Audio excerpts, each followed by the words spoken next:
Il y avait quelque chose d'étrange ce jour-là dans la cour du refuge. Un chiot immobile au milieu du vacarme. Une minuscule boule blanche cachée sous son poitrail. Les autres animaux hurlaient, sautaient, grattaient. Mais lui, non. Il ne bougeait pas. Il semblait attendre. Et ce qu'Henri découvrit en s'approchant le laissa sans voix. Ce n'était pas un simple lien. Ce n'était pas de la peur. C'était un pacte silencieux entre deux êtres que personne n'avait voulu, mais que le destin avait réunis. Et ce qu'ils allaient lui apprendre allait tout changer. Restez avec nous, car cette histoire incroyable vous laissera sans voix. Avant de commencer, n'oubliez pas de liker et de vous abonner. Et surtout, je suis curieux, d'où nous regardez-vous? Indiquez votre pays dans les commentaires. J'adore voir jusqu'où voyagent nos histoires. Il y a des moments où le bruit devient secondaire. Où le monde entier semble s'effacer, comme si la réalité retenait son souffle. Ce jour-là, dans la cour en béton du refuge municipal de Lille, c'était l'un de ces moments. Henri marchait entre les enclos, bol d'eau à la main, le sifflement d'un tuyau en fond, les aboiements rythmés comme des battements de cœur d'un monde qui ne dort jamais. Et pourtant, là, au centre de tout ce vacarme, régnait un silence étrange. Presque sacré. Un chiot, à peine 3 mois, pelage noir et feu, campait solidement sur ses pattes. Son corps ne tremblait pas, mais ses yeux fixaient quelque chose de bien plus grand que la peur. Sous son torse, lové dans une boule blanche presque invisible contre le béton gris, une minuscule silhouette tremblait. Une chatte. Non, un chaton. Incroyablement petit. D'un blanc pur, presque translucide. Les oreilles rabattues. Les griffes plantées dans le pelage du chiot comme si elles s'y accrochaient à la vie elle-même. Henri s'est arrêté net. Le chiot n'a pas bougé. Pas un muscle. À chaque claquement de porte métallique, à chaque jappement rauque venant d'un box voisin, la petite s'enfonçait un peu plus dans la fourrure de son compagnon. Ses pattes minuscules grattaient en quête d'un refuge, d'un rempart, d'un repère. Et lui, il se penchait. Doucement. Instinctivement. Comme pour l'abriter davantage. Il ne grognait pas, ne gémissait pas. Il acceptait cette charge avec une sorte de calme ancien. Un calme qu'on ne s'attend jamais à trouver dans un chiot. Henri sentit sa gorge se serrer. Ce n'était pas un jeu. Ce n'était pas une coïncidence. Il y avait là quelque chose d'inexplicable, mais d'évident. Deux êtres, échoués ici pour des raisons qu'aucune fiche d'adoption ne pourrait jamais raconter, s'étaient trouvés. Et refusaient de se lâcher. Les autres chiots de cet âge bondissaient dans tous les sens. Les chatons grimpaient aux barreaux, hurlaient pour attirer l'attention. Mais ces deux-là ne faisaient que respirer ensemble. À contretemps du reste du monde. Henri s'agenouilla lentement, sans parler. Il observa, sans intervenir. Comme on regarde un miracle. Pas un miracle bruyant. Un miracle discret. Celui qu'on rate si l'on cligne des yeux trop longtemps. Une pensée traversa son esprit. Douce. Troublante. Et s'il ne s'agissait pas d'un chiot protégeant un chaton, mais de deux cœurs perdus, qui s'étaient simplement reconnus. Ils n'avaient pas encore leur nom. Ils ne savaient pas d'où ils venaient. Mais quelque chose en lui savait déjà qu'ils avaient commencé à écrire une histoire que le refuge n'était pas prêt à comprendre. Pas encore. Henri se redressa sans un mot. Le vacarme reprit autour de lui. Les chaînes, les aboiements, les hurlements. Mais dans un coin de la cour, à l'ombre d'un vieux tuyau rouillé, le silence persistait. Et dans ce silence, une promesse était née. Une semaine plus tôt, il n'y avait rien de tendre chez ce chiot. Rien qui attire l'œil ou donne envie de s'arrêter. Il était arrivé comme tant d'autres, déposé sans explication, sans regard en arrière. Trouvé au fond d'un garage humide, attaché trop court, une gamelle vide, une chaîne trop lourde pour son cou trop jeune. Quand Henri l'avait vu pour la première fois, le chiot ne s'était pas débattu. Il n'avait pas cherché à fuir non plus. Son corps s'était laissé porter, mou, comme si résister n'avait jamais fait partie des options possibles. Ses yeux étaient ouverts, mais absents. Pas éteints. Plutôt, vidés. Comme un lieu qu'on a quitté depuis longtemps. On lui donna un nom, presque par réflexe. Tao. Parce qu'il fallait bien l'appeler autrement que le berger. Parce qu'un nom, parfois, c'est la première porte qu'on entr'ouvre. Mais Tao ne répondit pas. Pas ce jour-là. Pas les suivants. On l'installa dans un box propre, avec des couvertures épaisses, des jouets colorés, un bol spécial pour ralentir sa façon de manger. Tout ce qui, d'habitude, réveille un chiot. Tout ce qui déclenche des queues qui battent, des bonds maladroits, des regards avides. Tao passa devant les jouets comme s'ils n'existaient pas. Il alla directement au fond. Dos contre le mur. Regard fixé sur un point invisible. Il n'aboyait pas. Ne pleurait pas. Ne demandait rien. Quand les autres chiots sautaient contre les grilles, lui restait immobile. Quand des mains se tendaient, il détournait légèrement la tête. Pas par peur. Par habitude. Henri remarqua vite un détail étrange. Tao ne mangeait que la nuit. quand le refuge se vidait, quand les lumières s'éteignaient une à une, quand les pas humains disparaissaient. Alors seulement, on entendait le bruit discret de ses mâchoires. Comme s'il n'osait exister qu'en l'absence de témoins. Le vétérinaire confirma que tout allait bien.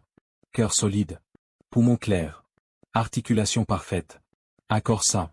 Mais quelque chose, à l'intérieur, restait figé. Pas cassé. En attente. Les jours passaient. Tao observait. Il écoutait. Chaque bruit métallique le faisait tressaillir imperceptiblement. Chaque porte qui claquait réveillait une tension profonde, ancienne. Pourtant, il n'explosait jamais. Il encaissait. Encore. Toujours. Henri comprit peu à peu que Tao n'attendait pas d'être sauvé. Il n'attendait pas une famille. Ni des caresses. Ni même la liberté. Il attendait d'être utile. Cette intuition resta floue, jusqu'au jour où une boîte en carton apparut à l'entrée du refuge. Une boîte ordinaire. Abîmée. Trop légère pour contenir quelque chose de vivant.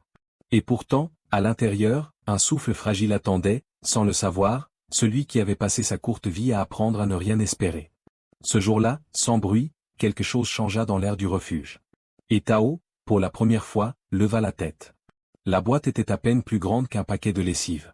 Elle avait été laissée devant la porte du refuge, posée là à l'aube, entre les premières croquettes livrées et les flaques d'eau de pluie de la veille. Le carton était détrempé sur les bords. Une feuille arrachée, scotchée maladroitement sur le dessus, tremblait dans le vent. 3 mots, griffonnés à la hâte, elle ne voit pas. Henri l'ouvrit avec précaution, en retenant son souffle. La chaleur s'échappa d'un coup. Au fond, recroquevillé contre un vieux torchon roulé en boule, une toute petite chose blanche levait le nez vers lui. Ses oreilles étaient trop grandes pour sa tête. Sa respiration, à peine audible. Et ses yeux, non, ce n'étaient plus des yeux. Juste 2 cicatrices brillantes, tendues, là où la lumière n'irait jamais. Elle ne pleura pas. Ne tenta pas de fuir. Elle tourna simplement la tête de gauche à droite, lentement, comme si elle cherchait quelque chose dans l'air. Une voix, une chaleur, un souvenir qu'elle n'avait peut-être jamais eu. Henri sentit sa gorge se nouer. Il n'y aurait pas d'opération miracle. Pas de retour à la vue. La vétérinaire confirma en silence, d'un regard désolé. Complètement aveugle. Irréversible. On l'appela Luce. Parce que l'ironie parfois sert à nommer ce qui manque. Parce qu'il fallait qu'elle soit plus qu'un diagnostic sur une fiche. Plus qu'un cas impossible à faire adopter. Elle reçut un petit espace isolé, avec un coussin chauffant et une couverture moelleuse. Henri resta un moment devant elle ce soir-là. Elle ne griffait pas la porte. Ne miaulait pas comme les autres. Elle murmurait. De petits sons fragiles, presque des souffles. Des appels vers quelque chose qu'elle croyait toujours en chemin. Puis vint la nuit. Quand les lumières du couloir s'éteignirent, quand les aboiements s'éloignèrent, il ne resta que ce petit son, si discret qu'il semblait venir du fond des murs. Henri marchait lentement, bol d'eau à la main, quand il le vit. Tao. Le chiot. Couché de tout son long contre la grille de la cage de Luce, le museau enfoncé entre les barreaux. Il ne dormait pas. Il respirait plus fort que d'habitude.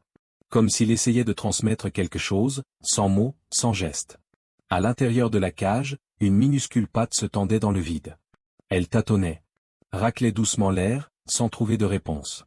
Jusqu'à ce qu'elle frôle, son museau. Elle se figea, toute raide. Comme si elle s'attendait à la douleur.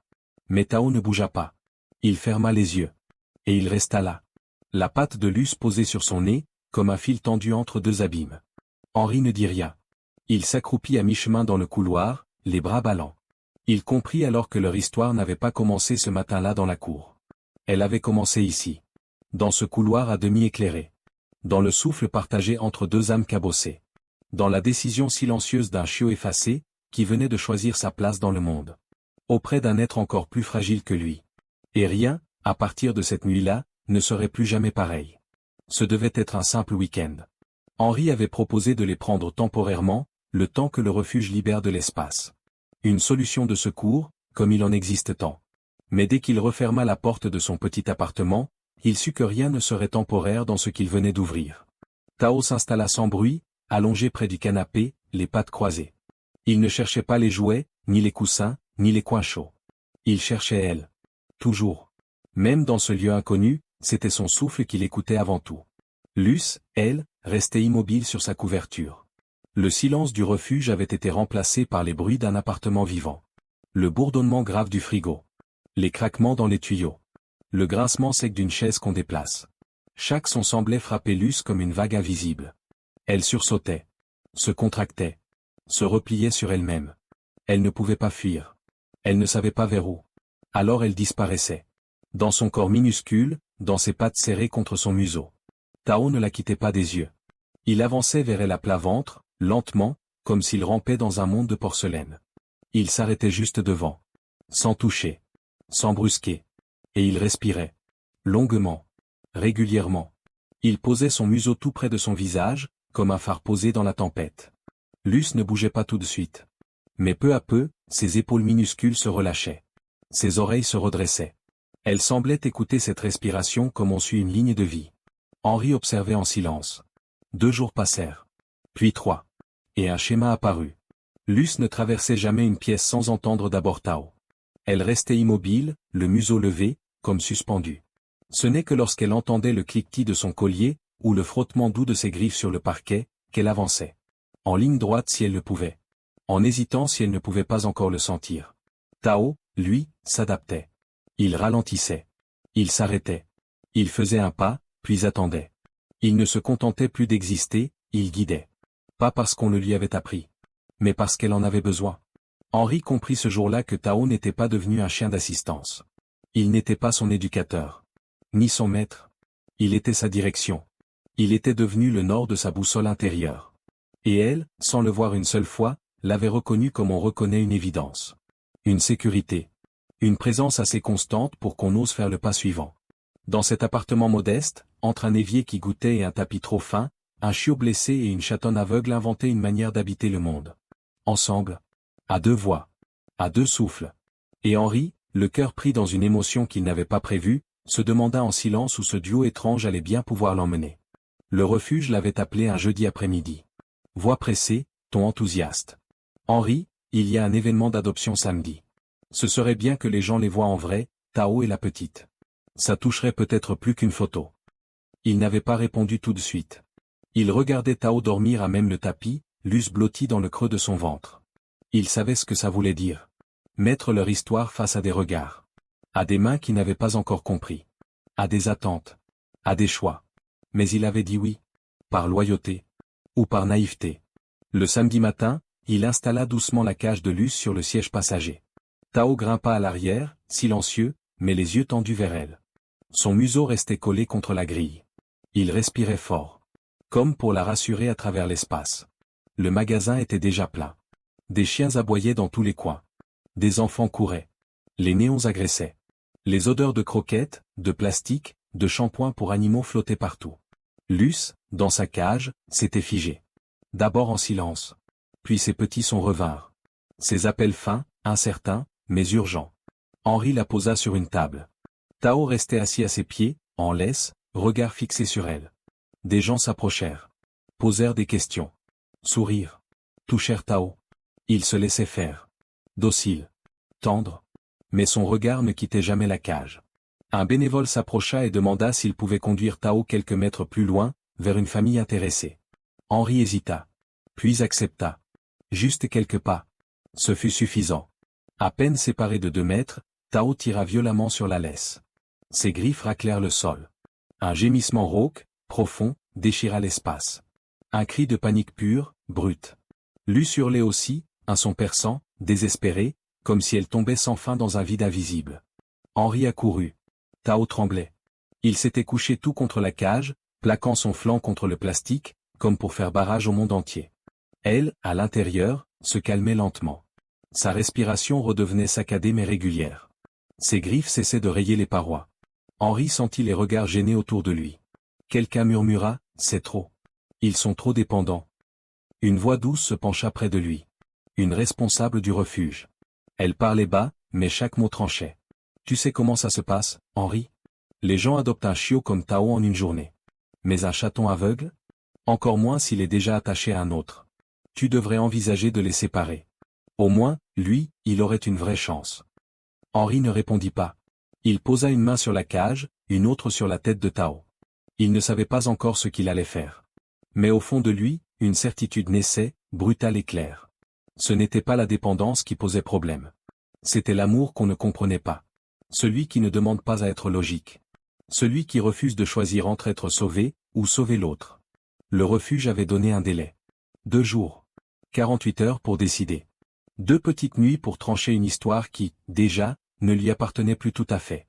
Henri avait ramené Tao et Luce à la maison sans un mot. Pas de musique dans la voiture. Pas de regard dans le rétroviseur. Juste le frottement léger des griffes de Tao sur le siège arrière, et ce souffle chaud qu'il envoyait vers la cage à chaque feu rouge. Ce soir-là, le silence pesait plus fort que d'habitude. Tao s'était allongé sur le tapis comme toujours. Luce l'avait rejoint à tâtons, nez frémissant, oreilles tendues. Elle s'était blottie contre lui sans hésiter, une patte posée sur son flanc comme un ancrage. Lui avait fermé les yeux. Il ne dormait pas. Il attendait. Comme s'il savait. Henri s'était assis par terre, dos contre le mur, jambes repliées. Il les regardait. Il n'y avait rien à faire, rien à corriger, rien à expliquer. Juste cette paix étrange, tissée entre deux êtres que le monde ne savait pas quoi faire d'eux. Il pensa à ce que la responsable du refuge avait dit. Tao peut encore être adopté facilement. Luce, non. Ensemble, ils deviennent un problème. Séparés, ils deviennent des solutions. Mais quand il imaginait Tao dans un jardin sans fin, une famille aimante autour de lui, il voyait aussi Luce, seule dans une cage, appelant dans le vide. Et ce vide, Henri le sentait déjà dans sa propre poitrine. Il ouvrit son téléphone, machinalement. Il avait encore cette courte vidéo. Tao qui guidait Luce dans le salon. Le rythme lent de ses pas. Le petit choc de ses griffes contre le sol. Et elle, derrière, le suivant à quelques centimètres, ses moustaches frôlant son flanc, ses pattes incertaines avançant vers quelque chose qu'elle ne voyait jamais, mais qu'elle sentait. Henri appuya sur pause. Puis sur enregistrer. Il n'avait pas de discours à faire. Pas de stratégie. Il posta la vidéo sur le réseau du refuge, avec une seule phrase, écrite lentement, les mains moites. Tao n'a pas choisi le confort. Il a choisi Luce. Et moi, je n'arrive pas à choisir entre eux. Il éteignit l'écran. Et resta là, dans l'ombre de son couloir. Pas en train d'attendre un miracle. Mais en train de faire ce que Tao faisait chaque nuit depuis l'arrivée de Luce. Il restait. Juste ça. Et dans ce geste simple, Henri comprenait enfin ce que c'était, l'amour qui ne cherche pas d'issue. Seulement une présence. Un souffle. Une chaleur. Quelque chose de solide, quand tout le reste s'effondre. Le message était court. Aucune fioriture. Pas de promesses enrobées. Juste, nous avons vu leur vidéo. Nous vivons à Lyon. Nous avons connu un chien aveugle, un chat sourd. Nous comprenons. Nous ne cherchons pas un chiot parfait. Nous voulons les deux. Ensemble. Henri l'avait lu 3 fois. Puis il était resté là, le regard figé, incapable de formuler ce qui se passait en lui. Ce n'était pas de la joie. Pas vraiment. C'était un relâchement profond. Une pression qui s'éteint. Enfin. Le rendez-vous fut fixé au refuge. Un dimanche matin. La salle d'accueil avait été vidée pour l'occasion. Tao marchait lentement, en harnais, Luce dans sa caisse, posée au centre de la pièce. Henri s'agenouilla. Il posa la caisse au sol, doucement, comme on dépose un secret. Tao la suivait du regard, calme, concentré. La porte s'ouvrit. Un couple entra.